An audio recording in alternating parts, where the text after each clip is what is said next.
The freshest and healthiest pairing for your steaks. You won't believe how easy this is. We're talking chimichurri. Stick around.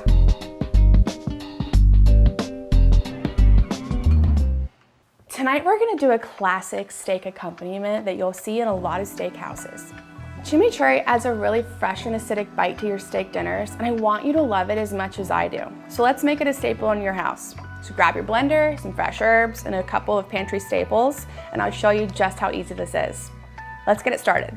So let's start by getting our herbs ready for the blender, which is just a quick rough chop just to help it out a little bit. And then next, we're just gonna do a really rough chop on our onion. This also just helps everything blend really smoothly once it's in the blender. Fresh garlic is a really important staple for a really good chimi. So all we're doing here is rough chopping our garlic, and it'll go straight into the blender with our herbs and onions. Next, we're gonna add our dried spices, a little bit of chili for a kick, and the rest of our salt and sugar. Blend it up. Don't be discouraged if you have to work it a little bit in the blender with your spatula. Just pull everything away from the sides, and once we add in our liquids and our olive oil, it will come together beautifully. Adding our vinegar for a little bit of acid, a little bit more sweetness with some honey. The final blend here will be a drizzle of olive oil into the blender as everything's blending. So this is called an emulsification, which is not to be confusing at all, but it helps everything come together and really smooths out your chimichurri. Look at that gorgeous, chunky, fresh, acidic, herby, perfect topping for your steaks. Now let's get these steaks cooked.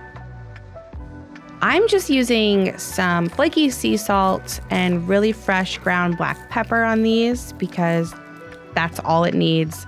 But the accompaniment of our fresh chimichurri will add a kick of flavor to these perfectly grilled steaks. So I go ahead and season both sides on the paper, and I've preheated my pan to a high temperature to really ensure that great sear. I'm doing a crosshatch sear on these. You do not have to do that, but I'm thinking ahead about the presentation, about how beautiful these steaks are gonna be with that bright green chimichurri on top. Once I've seared my steaks on both sides in my pan, I really like to finish them in the oven just for about 6 or 8 minutes. That really helps bring the steaks to the same temperature at the same time for even cooking, and it's foolproof. 5 minutes is the perfect amount of time for these steaks to rest before you plate them up on my family-style platter. Look at that color.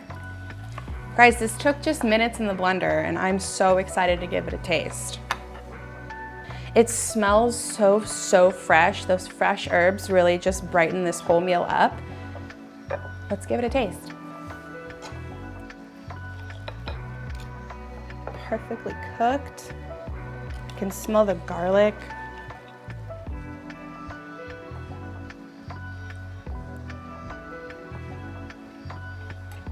The garlic, the acid from the vinegar.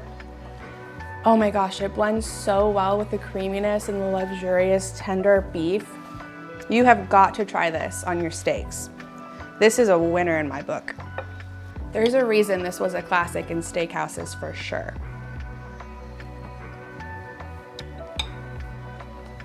Be sure to like this video and subscribe to our channel. We'll see you next time in the test kitchen. I'm gonna go finish this steak.